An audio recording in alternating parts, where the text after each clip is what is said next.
Okay, so when this idea came into my life, I was leaving a very conservative cult-like religion, and I heard on the radio that when your children are about to leave or change in your life, you need to draw together as a husband and wife and come up with hobbies to do together, things to talk about. So I started thinking, what was I interested in doing it? And this was decades ago, and I said, well, I'd love to go mountain climbing with you, ropes or just jogging up mountains. And we were living in a state that had beautiful mountains. And so I had beautiful skies and snow. And so one of the things suggested by her was the swinging lifestyle. And I had no idea what that was, so I had to go look it up on the internet, and freaked me out a little bit. I had to go through the insecurities that I talk about here, and that was revealing for who I was. But it allowed me to do some research. So I went to the library and I got 6 books on the subject. Only one of them was like anywhere relevant, and he was a doctor, and he did some research about the subject. He totally did not agree with swinging or consensual non-monogamy lifestyle. He didn't agree with it at all. But what I found interesting about him was he said, even though I disagree with this is what reality seems to be. And he said that it couldn't hurt a good, happy marriage. It won't hurt it. And in fact, now research says it adds a lot to it. But it's not going to help a bad marriage. And I differ with that when I've talked to people. It does help a very small percentage of bad marriages because it's a step between their divorce and their infidelity. So it's a step in between the two, and it helps with post-divorce problems too. So that was my story.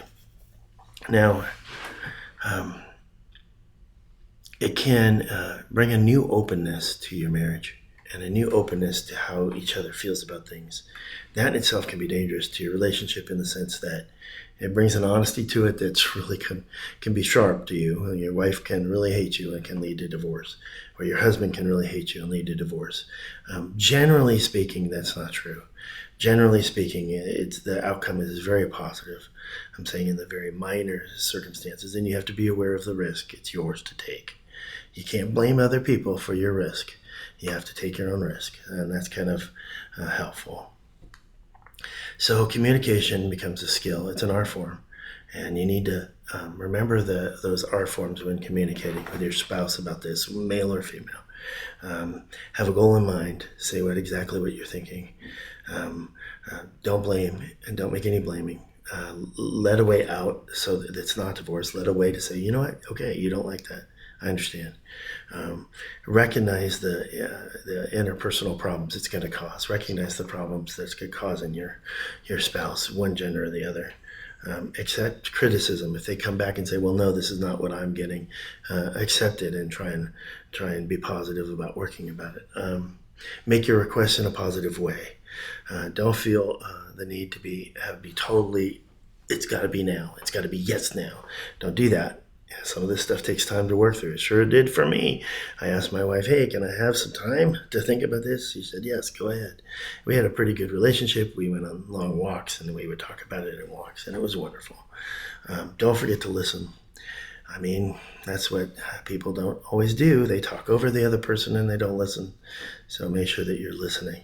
I'm going to add one more to these basic skills, and that's maybe do it with a glass of wine. Not 2, or not 3 glasses of wine, because then the wine gets blamed. But maybe just with a glass of wine, so a relaxed conversation is good and healthy for this approach. Thank you.